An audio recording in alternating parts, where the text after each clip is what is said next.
Welcome to Alaska's Native Voice. From the Carlson Center in Fairbanks, Alaska, I'm Antonia Gonzales.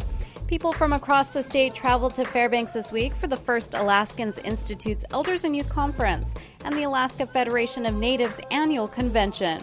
The Elders and Youth Conference brings together older and younger generations to engage in dialogue on critical issues facing their communities.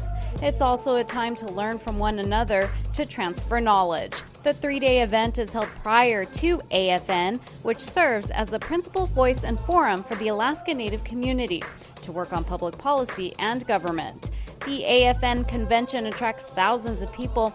The events held in Fairbanks will highlight some of the unique issues facing interior Alaska. Join us as we talk to some Alaska Native community members from the interior right after the news.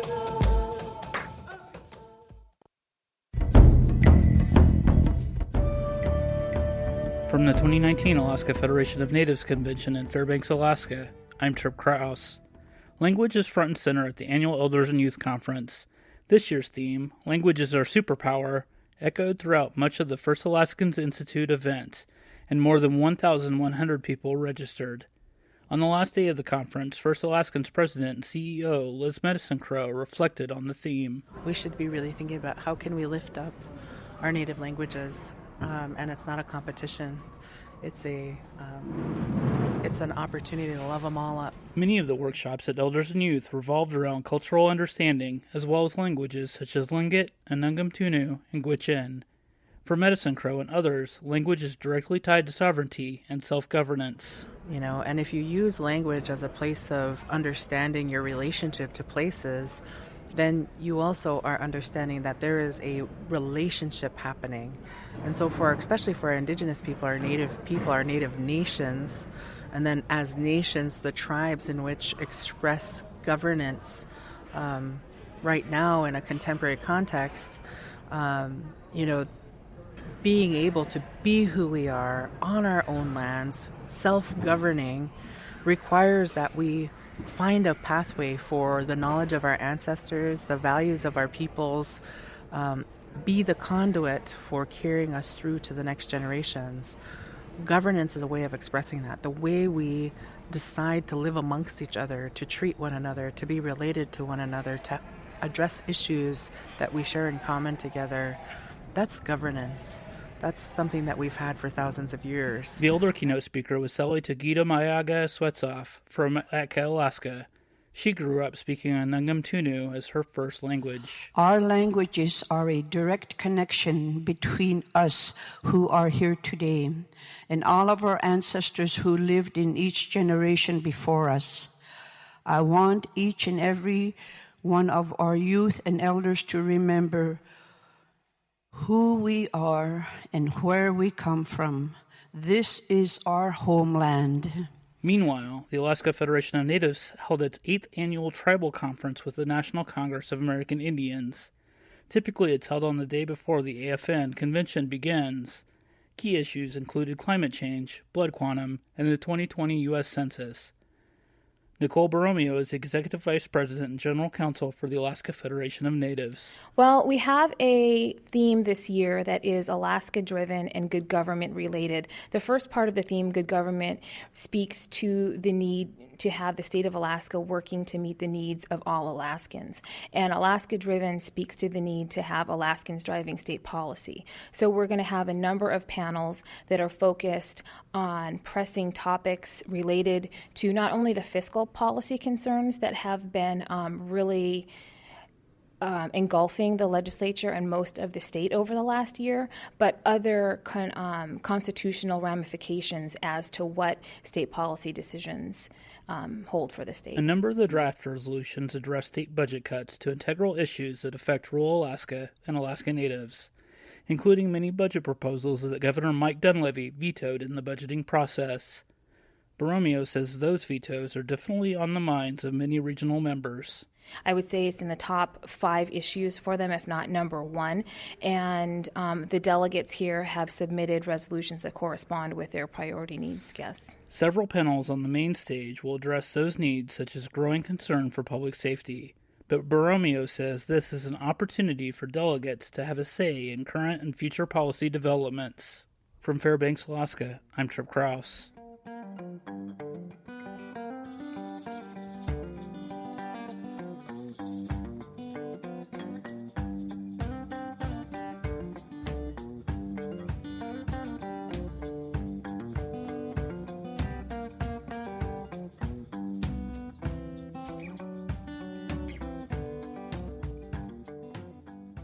The AFN newscast produced by KNBA and Kawanak Broadcast Corporation. Funding by Arctic Slope Regional Corporation, Rasmussen Foundation, ConocoPhillips, the Siri Foundation, Exxon Mobil Alaska, South Central Foundation, Maniluk Association, Chalista Corporation, the Centers for Medicare and Medicaid Services, Cook Inlet Lending Center, and Foundation Health Partners.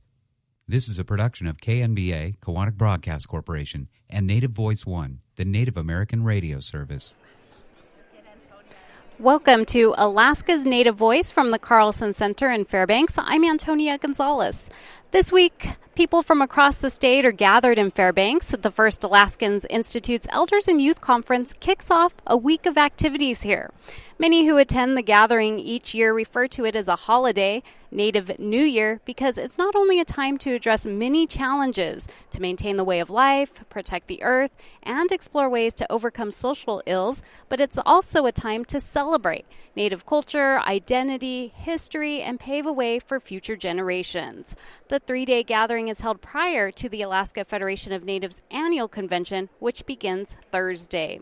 And the AFN and Elders and Youth Conference is held in Fairbanks this year, and so I have some people who are from this area joining me today to talk a little bit about the area and some of the conference activities. I have Nanaba Ej Peter, welcome, Travis Cole, and Rochelle Adams. Please introduce yourself. I'm Nana Esh Peter.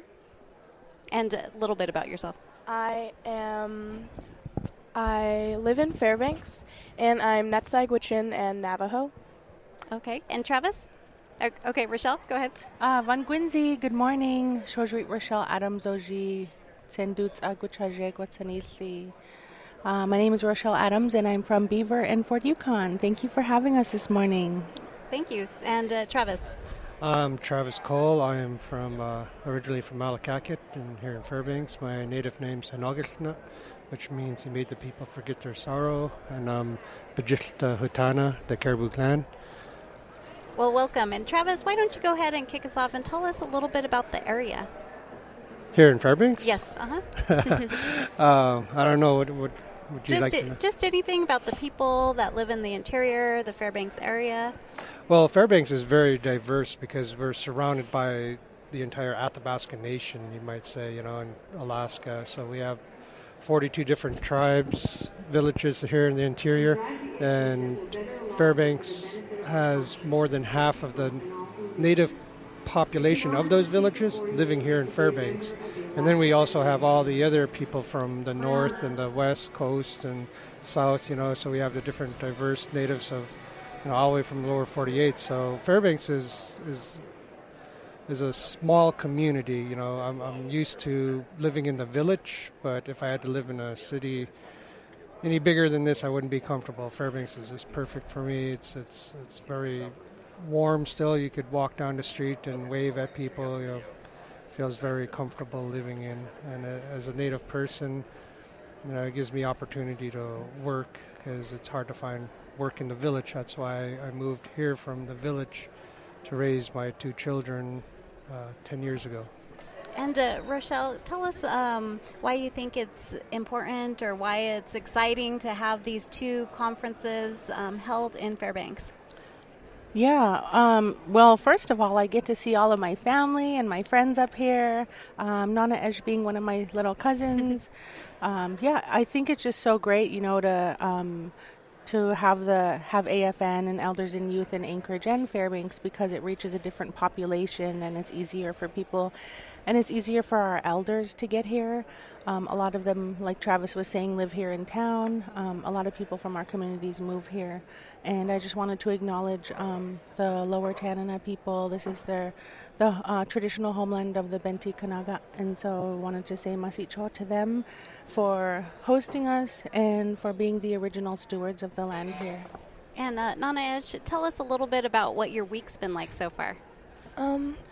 My week has been really eventful, and everyone is so busy during this time of year. People are rushing to this meeting, or they're going to look at the tables, and they're going to the different parts of the Elders and Youth Conference. There's different, what's the word I'm looking for? Workshops, yes. There's different workshops, and it's, for me, been really fun. And I feel like I've been learning our Indigenous people's knowledge and soaking up just all the amazing energy as well. And how long have you been coming to Elders and Youth Conference? This is my second year participating, but I've been before with my parents. And you ran for a seat, is that right, for the conference? Yes, I was nominated to be the youth member of the council. And so what does that mean? What does it mean to you to be a youth leader? It means being really careful of what I say. And also being grounded. Being grounded and knowing my people's knowledge and knowing what the youth want and what they need as well. And trying and learning how to communicate that to the elders and the rest of the state. Well, each year an elder and a youth are chosen to be keynote speaker and present before the Elders and Youth Conference attendees. And this year the youth keynote was actually a duo, some brothers who climbed Mount Denali, Oliver and Wilson Hugendorn. You guys saw that mountain when you guys were flying in yesterday? Or driving, maybe? That big one? Denali, yeah. Should we show them some videos? We climbed it.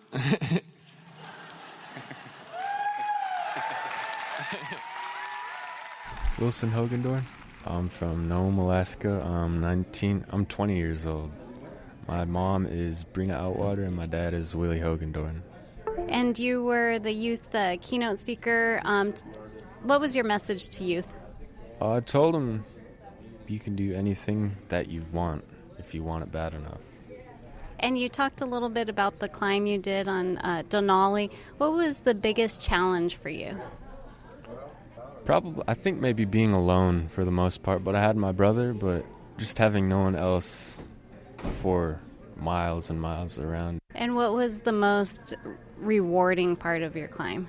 Most rewarding part was I put my heart to something and put my head into something that I really wanted to do, and getting to the top was very rewarding. So just knowing that I can do something that I really want.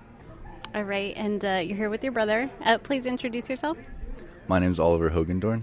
And tell me a little bit about yourself. I'm 22 years old. I'm also from Nome, Alaska. Wilson's my brother, and I did climb Denali with him. And you were, two keynote speakers together, a duo up there. Tell me a little bit about what your message is for young people here. I kind of wanted to let people know that it's okay to talk to other people about how you're feeling or what you're going through. It's bad to keep that inside yourself. So if you can communicate that with others effectively and in a safe place, then that's really healthy. Well, there are a lot of tough challenges that Native youth, not only here in Alaska, face, but all across the country. And this is the Elders and Youth Conference is an avenue where a lot of people come here and they do, talk.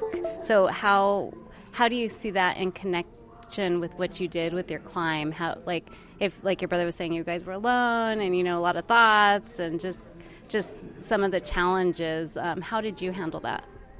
As far as communication and handling that, for me, it was a lot of nonverbal communication. So depending on Wilson to know how I was feeling without really saying it.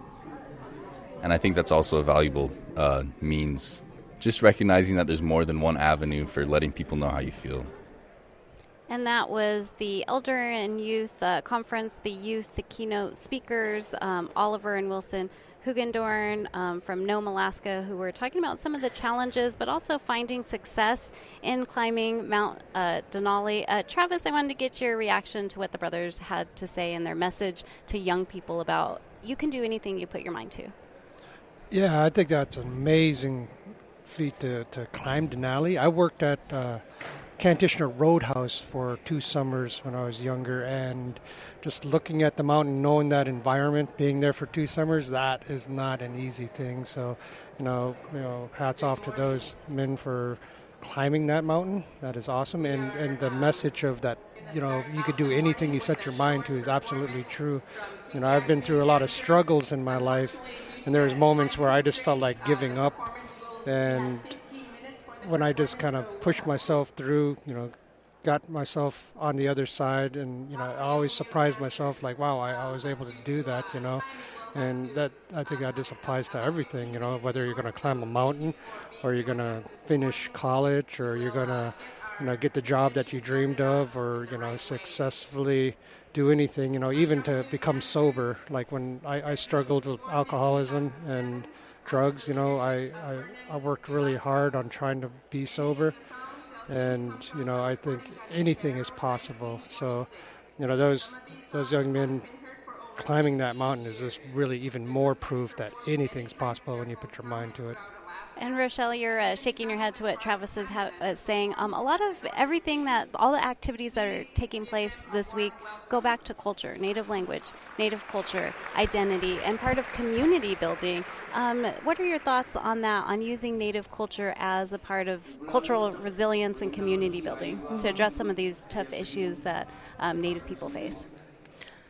Yeah, I'm agreeing what Travis is saying, because that is so right on. It really takes resilient, strong people, and I've just seen so much of that during the Elders and Youth Conference.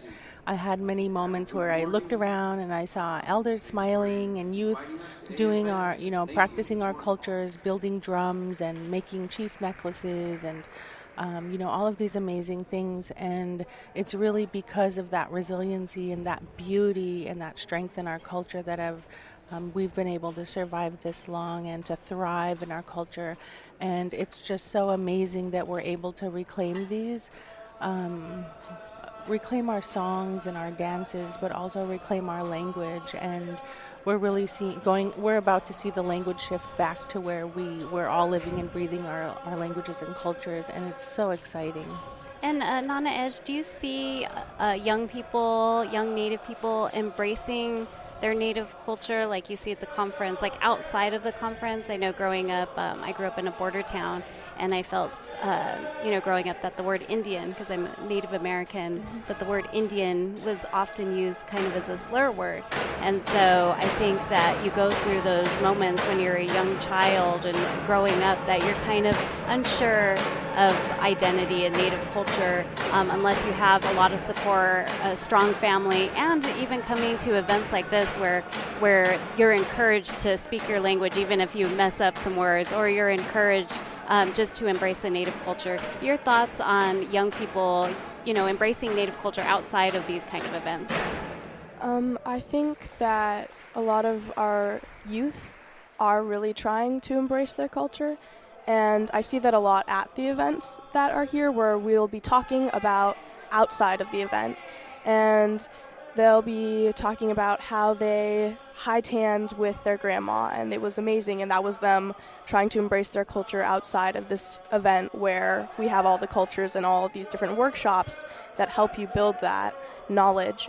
But I think that our youth are really trying to learn their culture, especially since the languages are also, there's less speakers of the languages that are fluent, and so a lot of them are also trying to learn their language, and that's a really important, and I am so happy to be around all these other incredible youth who are embracing their cultures in such amazing ways.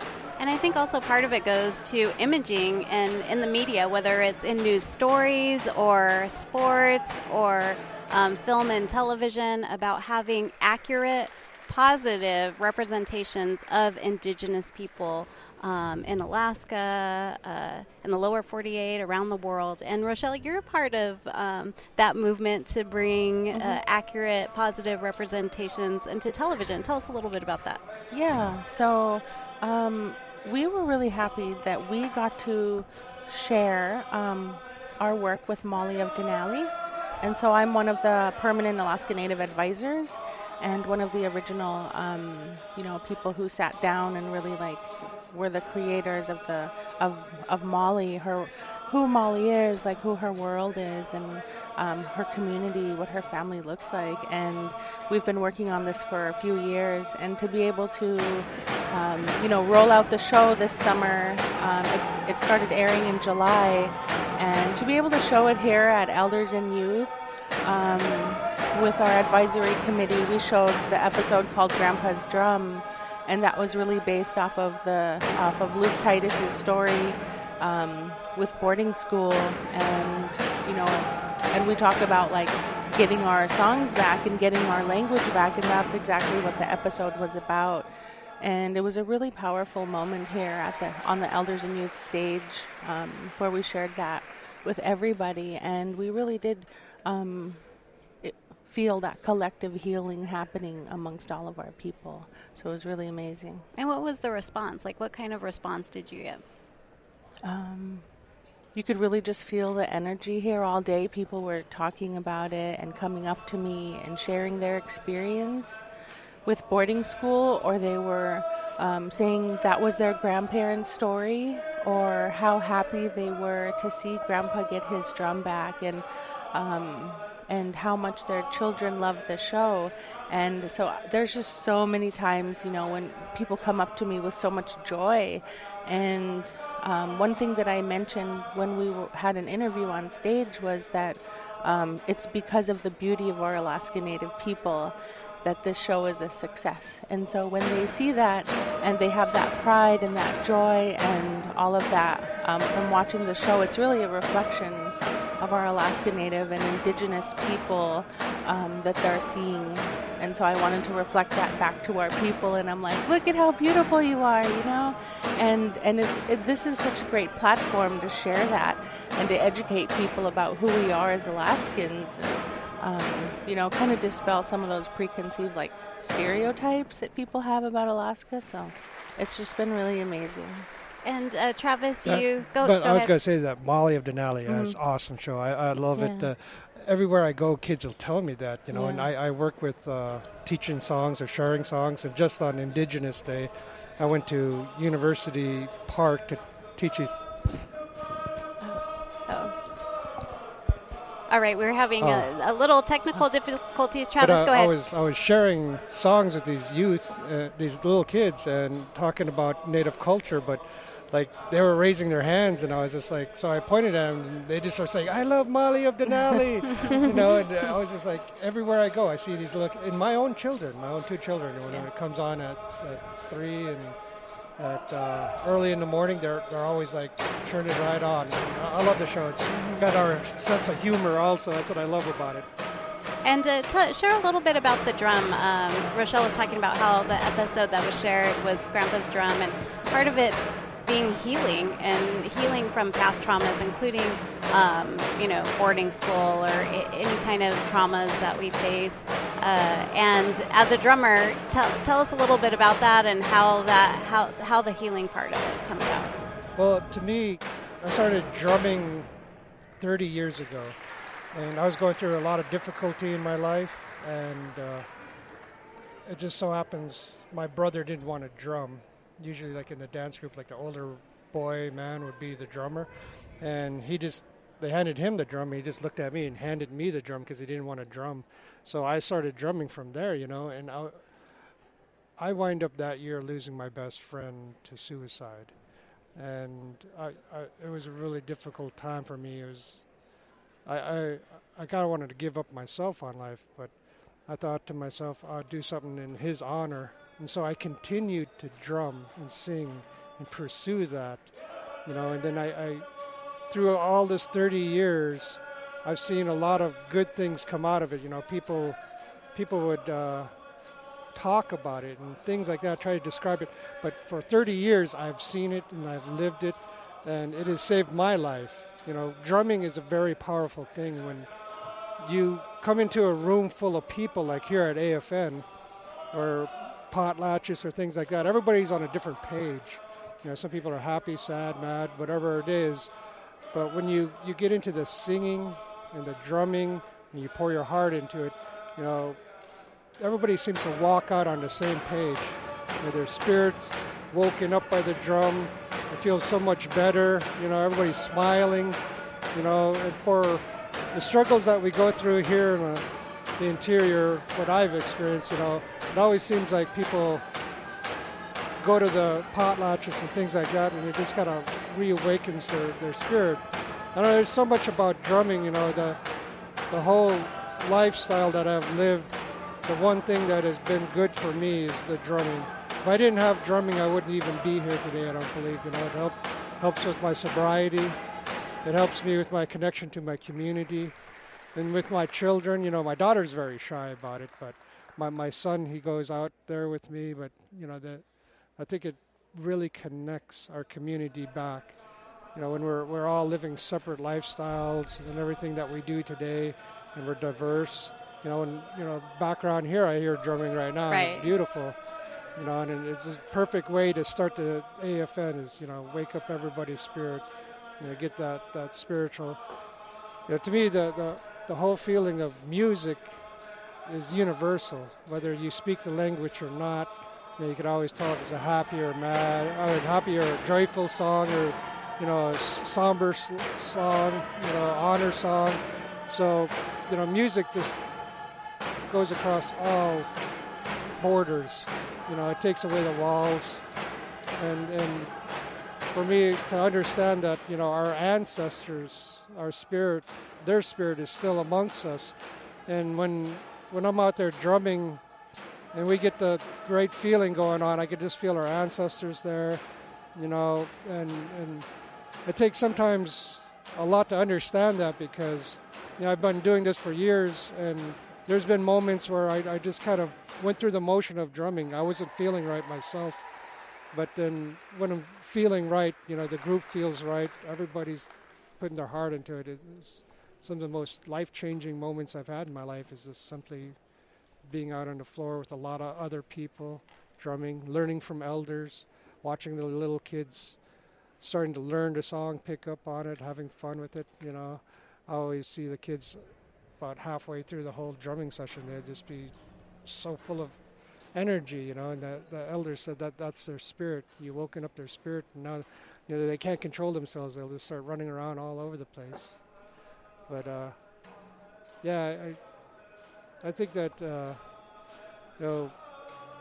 there's a lot of important things about our language and everything else, but for my life, it's just always the drumming is what I had, and it's just one of the most important things I think that we need to help bring us together is give us that strength to really and motivation to really keep forward on regaining our culture and things like that. All right. Well, thank you for sharing that. And we're at the Carlson Center in Fairbanks, Alaska today, and we can hear some drumming in the background. And thank you, Travis, for sharing a little bit more about drumming and the importance of it in Alaska Native communities.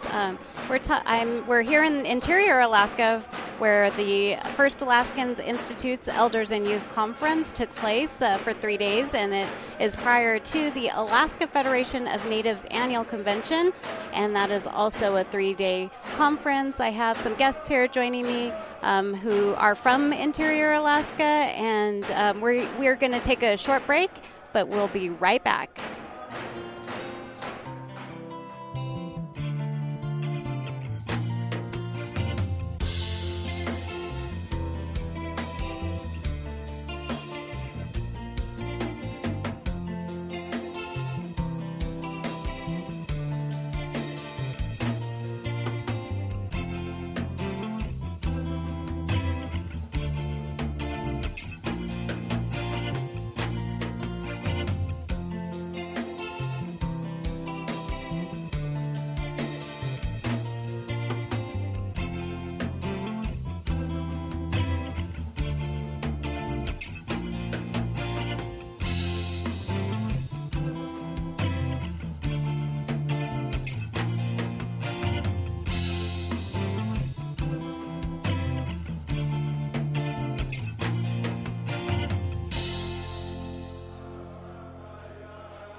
Welcome back to Alaska's Native Voice from the Carlson Center in Fairbanks, Alaska. I'm Antonia Gonzales, and we are reflecting on a week of activities that started Monday here in Fairbanks for the Elders and Youth Conference and the start of the Alaska Federation of Natives Annual Convention. I have 3 guests joining me, and let's do real quick. Welcome back. Please introduce yourself.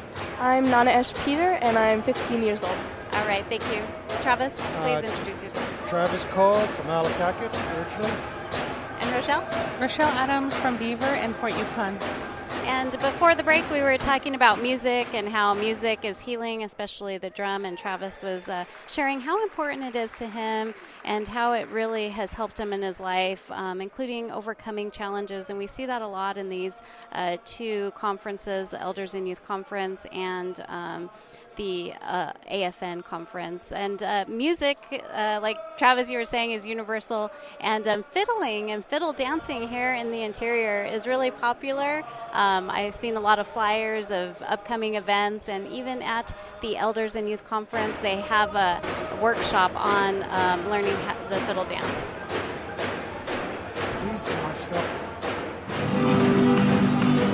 My name is Jerry Frank. I'm from Veneti, Alaska, up north from here. A lot of them like my tune, so the more they like it, the more I want to play. And the more you play, the more better you get. But people enjoy it. People enjoy my music, so I like it. I make them smile, make them dance. Woo-wee! Fiddle was brought in from the trappers, people that kind of came from, come from Canada. A lot of it is just from Scottish Virginia reels and all that. I started out playing guitar, and then I played with the fiddlers, and I like doing it. I would like to see everyone get into music. Music is a universal language.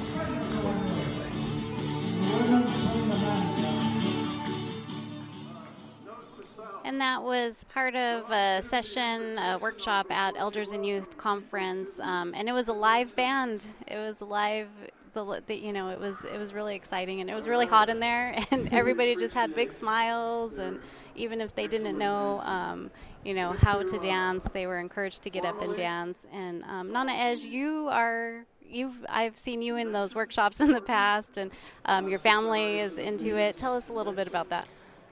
Jigging is so much fun. I've been jigging for a long time, and there's events that happen throughout the year, usually in March and then in the darker months of the year. And it's just when our people come together and we're dancing and we're smiling and we're laughing and there's so much love and positive energy, it really helps lift my mood throughout that time of year too, because there's finals and there's it's just cold and dark, and having all the tradition and culture and smiles and laughter of everyone just filling a space really warms my heart, and it really is like a healing as well. And tell us a little bit about what jigging is, if people listening to this may not be familiar with it. Yeah. Jigging is, so there's a fiddle, and it's hitting some, it's sort of like, and you're bouncing on your feet, sort of just bouncing on your feet, yeah. I guess you'd have to see it to really, really understand it. But everyone is sort of hopping or bouncing and moving their feet fancy to this fiddle and the band. And a lot of the times people will be in their moccasins, and they'll have beautiful rabbit fur and beaded hides, and it's just beautiful, yeah. And you see the students who may not, come from different areas of the state, and maybe they don't have the same kind of music or the same kind of dances there, and you just see the joy on their faces when they're participating. And even if they, sometimes they're shy, but there's different dances too, right? There's like certain dances for men and women. Tell us a little bit about that. So there's square dances and like a rabbit and a fox dance. I'm sure Rochelle knows like the traditional names of them, or the more yeah. Okay. Yeah, Go ahead, like Rochelle. Netzetle and Getchadza. There's some other ones I can't think of off the top of my head, but yeah. A lot of them are a male and a female will ask to dance together, and it's yeah. And anything else to add, Rochelle? Yeah, from what I know is that the French Canadians brought that into our area a long time ago, and we just really enjoyed it so much. It just stuck with us, and so we have a lot of our young people taking up the fiddling and the guitar playing, and just we have so many musicians amongst our people, and it goes back to that love for music that Travis was talking about, and so we carry the drum, but we also like carry guitars and fiddles too. So we really do love music, and that's really like keeps the heartbeat of our culture like thriving. Yeah, and there's a lot of different genres too. They have the Elders and Youth Conference has an annual, show your native talent night, and so I've seen everything from opera singing to ballet dancing to you name it. I mean, yes. Did you sing? I didn't sing this year, but I've sung in the past with my guitar and ukulele, or just a cappella. Yeah. So you embrace all kinds of different music then. Tell us a little bit about that. Yeah. I play guitar, ukulele, and I'm just starting to pick up the piano. And it's healing for me, and I do love music so much. I like writing songs as well, and I've worked with my grandma and my dad and others to write Alaska Native songs in our language as well, so that I can really combine like this maybe pop of like Western and our language and our culture together.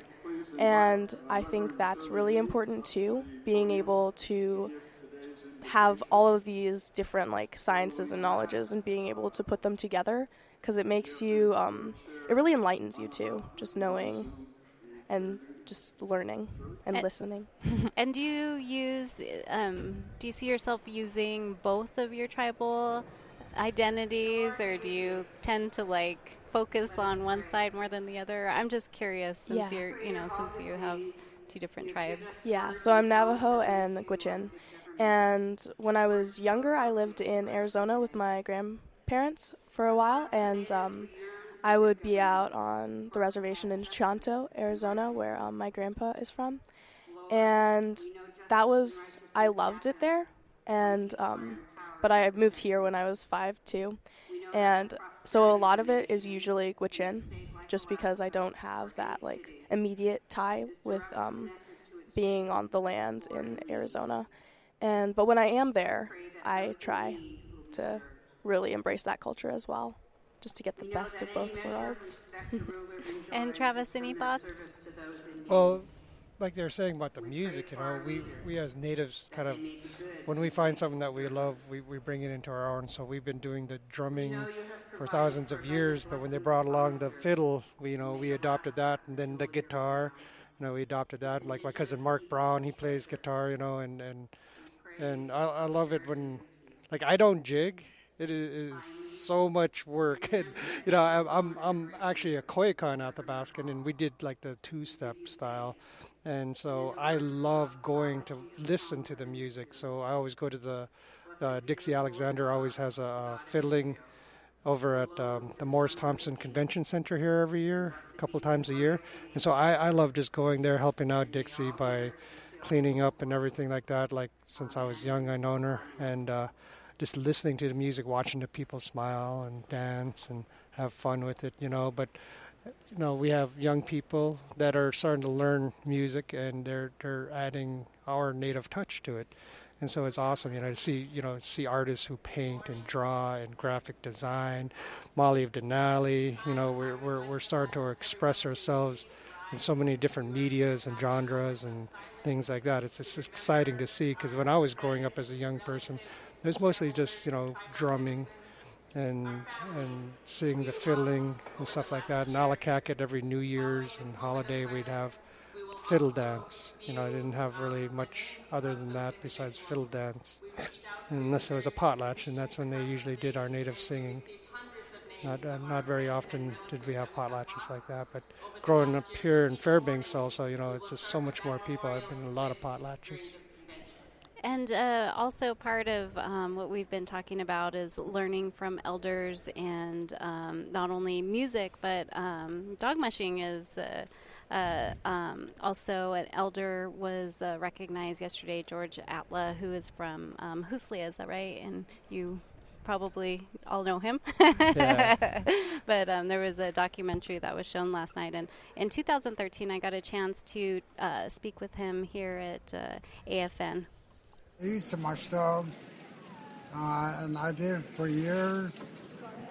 I won 8 North American championships and 10 world championships and probably 100 other races across the state and Canada. We have a program that's going in the village of Huslia, and it's a program for the high school kids, and we do it 8 times a week for an hour, and the program is totally run on volunteers. We're actually got it into the school, so we're doing it on school time. And that was an interview from 2013. Travis, tell us a little bit about who he was. George is a legend. In Allakaket growing up, you know, right above Huslia, there was we had more dogs than people living in Allakaket. I remember as a child, there's so many dog teams, and dog mushing was the biggest thing. There's always, like, during carnivals, spring carnivals, during potlatches, there a couple times a year they had dog races in my village, and people would go to Huslia and Hughes, and you know. And when George Atla came to Allakaket, it was always fun to watch him race. You know, we'd see him on the North American. We only had one channel at the time, so when they had the North American on, you know, everybody's cheering for George. You know, he was our like today they have LeBron James, you know, Right. But George Atla was like that to us. He was our star athlete here in the interior, you know. He was our, you know, and seeing him race was just amazing, you know. I don't know, it's hard to put it into words because, you know, when I moved to Fairbanks, we'd see him pull up with his dog team, and being from the Koykuk River, you know, or the Koiglatsan, we live by the river, and we're like family. That whole entire river, Allakaket, Hughes, Huslia, and you know, my cousin that one time, you know, he said, "Hey, let's go to George's house and drive snow machines." I was like, "Sure," you know. We went out to his house, and then he said, "Well, you have to clean up the yard first." And man, he has so many dogs. We were out there for hours just cleaning the dog yard, you know, and just to know that growing up, that's a lot of work. It's not just like you just tie up some dogs and go for a cruise every now and then. You have to feed them, take care of them, you know. And so knowing that he had such great dogs, that must have meant that he worked very hard on them. And you have to really love your dogs and take good care of your dogs in that way so that they run hard for you. And so, you know, knowing that just as a child helping out in dog yards like that, it was like he must have done a lot of good things for his dog team to really have them work so hard for him too. So, you know, his gift of racing dogs is what inspired a lot of other young dog mushers. You know, I remember as a child I wanted to dog mush, but I was too small at the time. And in this clip, he was talking about introducing it in schools and working with kids in schools and just the joy it brought him. Rochelle, why is that important? It's really important to bring our cultural knowledge and our community knowledge into the schools, really to bridge that gap between our education system and our communities, and to share the knowledge that our children are learning and practicing with their families, and have that within the school system to show that it's important and it's just as valid to learn about, within our education as the curriculum that they're teaching. And so it's important, especially for our languages, and I'll keep going back to our languages because it's so important to us. And 2019 is the year of the Indigenous languages, which is amazing. And the focus of the elders and youth, the theme of this year was languages are superpower. And so I think that's the best way to really show our kids that our cultures are important, and that by teaching and for our kids to learn our languages, there have been studies that show that if they even have exposure to that they do better in all areas of their life and in all areas of school. And so by having that cultural education and that community knowledge, it really creates that wholeness and that wellness for our students to do better in all areas. And tell us a little bit about the uniqueness of languages here in the interior. Well, in the interior, we're all a part of the Dene language family, which is one of the largest language families. It reaches down to Nana Edge's other side of the family, the Navajo and the Apache, and down into Mexico. And so in Alaska, we have 11 different Athabascan languages, 11 different Athabascan tribes. Some of these tribes, like my own, the Gwich'in Nation, goes into Canada, and some of the Han Gwich'in go into Canada. But yeah, there's a lot of Athabascan comparative studies that show how all our languages are connected. And it's really interesting. There's so many ways to learn our languages and to practice, and so we have lots of activity happening with that. And going back to the languages, we were talking a little bit about George Atla. I wanted to ask Nana Edge about the film. Your father, Yvonne Peter, has a role in helping bring that to the area. Tell us a little bit about the premiere. So last night I went to the Atla world premiere screening, and my father's role he was one of the cultural advisors on the documentary or film movie. And just being able to be at to be able to witness such an amazing film that took 5 years in the whole process, and being able to listen and really hear the story and see it as well, of how George Atla, just his personality, you could really feel it through the screen, and you could feel all the love. And talking about like the dogs, and how you were talking about how much he loved his dogs. In the movie, he said that you have to love the dogs and you have to make them believe that they're the best, because they are, and then they'll get so full of themselves that they'll be really good. But he loved his dogs, and he also loved his culture and that connection that it gave him. And his grandson or grandnephew, it also followed that grandson in the film, and it was him learning from his grandpa Atla how to dog mush, and it was that passing of culture and knowledge, and it made me cry. It was so beautiful being able to see that on screen. And then afterwards they had a panel where the grandson was there with the other daughters of George Atla and the son and a sibling, and it was really touching and really motivating and empowering, I think, too, witnessing not only a film about our native peoples being broadcasted to the whole nation, but also just sitting there as a youth and soaking up this knowledge and soaking up all the positive things, and also motivated to go out and maybe create something like that, create something that brings our culture in and shares it with the world and really empowers other youth to continue their culture as well. And, these two events, when they're over, the knowledge will keep going, out of these two conferences, out of the events, out of movies, whatever is going on outside in the world. And what do you hope that people take away after this week? Rochelle? I hope that something is sparked inside of them in whatever it may be that they're doing, whether it's hands-on workshops with sewing, or if it's drumming, or if it's becoming a language warrior.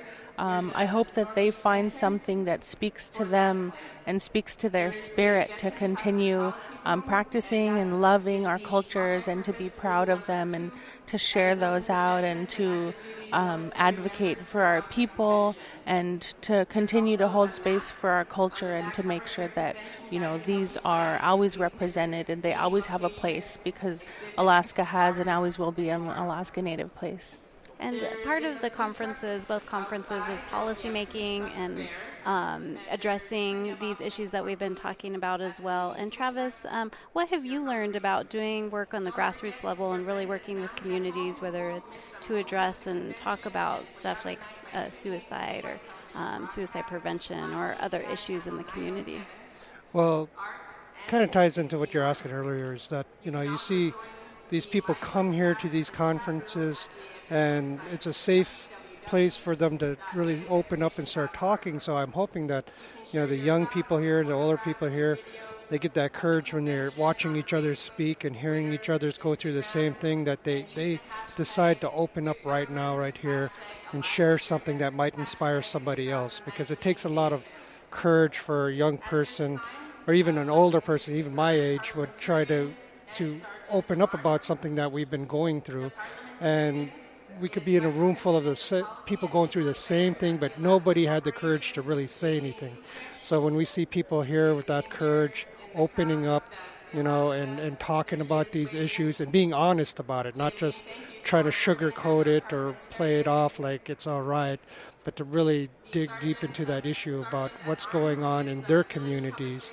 And that'll help other people in these, from all over Alaska here to really look at themselves in hindsight and reflect about what's going through their families and their communities, and how whatever this person might be talking about inspires them to do the same, inspires people to start talking. Because I think a lot of this silence that goes on in the villages with issues is what leads up to things like alcoholism and suicide and drugs and things like that. We have an epidemic of meth and heroin going on, seeing it just take young people and people of all ages, really. It's starting to affect our communities in such a bad way, and sometimes we don't want to talk about things like that. But when we see people talk about it, it gives us hope that it's all right to talk about it. It's okay, it's not a shameful thing to be flawed, to have issues in our lives that, might be very painful, but we feel more embarrassed than we're very strong people, and sometimes I think just being embarrassed about things, we hide it. We don't face it. We don't, as a group, come together and try to think about it, and talk about it. And through our culture and through our language, through a lot of great things that are, part of our way of life, we could use that to get through it. It's just the first thing we got to do is really admit that there's an issue, that there's a problem. As being a part of a few things in my life, and working with FNA, TCC, Doyon, seeing what they do, a lot of times it takes people to get up and tell our leaders what's going on in the community, so that our leaders could decide to seek funding for it and programs and start dealing with those issues. But it's really up to us as just everyday people to just open up about that and start dealing with it, regardless of any other, outside corporation or anything to help us. It's up to us. It's just like our ancestors. They survived on this land for thousands of years with using their own two hands and their wits, their knowledge, their traditions. And I think that's what's important about our traditions. Even though the world is changing around us, we got to keep our traditions the way it was. I learned it one way and I hand it on that same way, even though people would want to change traditions to fit America, how America is different. But at one time, America wasn't really so friendly to us. So our traditions is what powered us through there. For thousands of years here in Alaska was dark and cold and everything like that. These traditions kept our people strong and going through all that.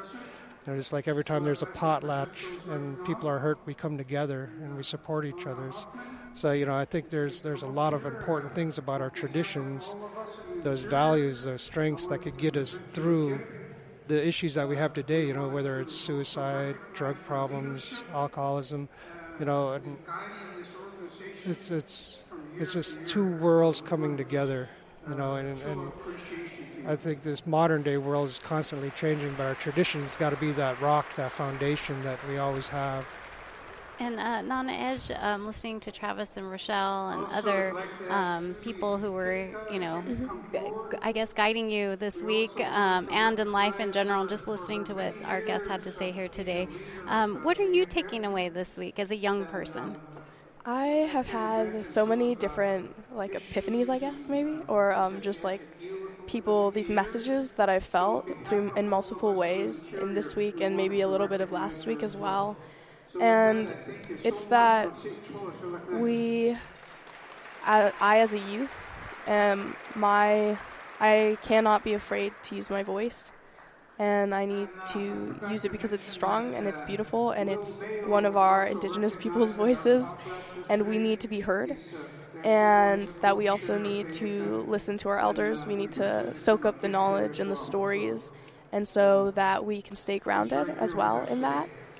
And I felt so much love, too, as something that I'm coming away with to, motivate me and all of these other youth to continue forward in the work of cultural learning and revitalization, and also just being themselves and being accepting of themselves, because it is hard when you're different from the majority of the people in your school maybe, and being able to have connections with other Alaska Native people from around the state is also something that I've gained here, and it's been such an honor just sitting down with different youth and different elders from everywhere and soaking up their knowledge and making friends with them. Well, we look forward to seeing whatever good you're going to do in the future, and I want to thank all of you for joining me today. Nanej Peter, Travis Cole, and Rochelle Adams. Thank you so much. Thank you. Merci. This is Alaska's Data Voice. We are at the Carlson Center in Fairbanks, Alaska, and we have some more shows coming up for you on Friday and Saturday, so we encourage you to tune in as we talk to more people who've been at both of these conferences in Fairbanks, and as people prepare to do other events also outside of the conferences. And you'll hear many voices here on Alaska's Native Voice. I also want to thank producer Emily Schwing, and our board operator today is Lauren Dixon. Have a great day.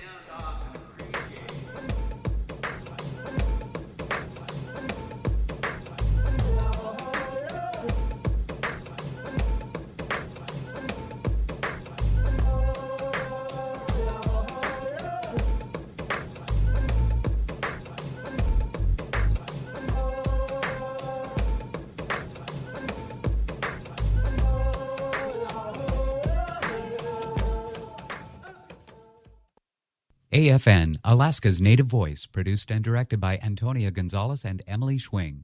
Major support provided by Arctic Slope Regional Corporation, Rasmussen Foundation, ConocoPhillips, the Siri Foundation, ExxonMobil Alaska, South Central Foundation, Maniluk Association, Chalista Corporation, the Centers for Medicare and Medicaid Services, Cook Inlet Lending Center, and Foundation Health Partners. This is a production of Kowanik Broadcast Corporation and Native Voice One, the Native American radio service.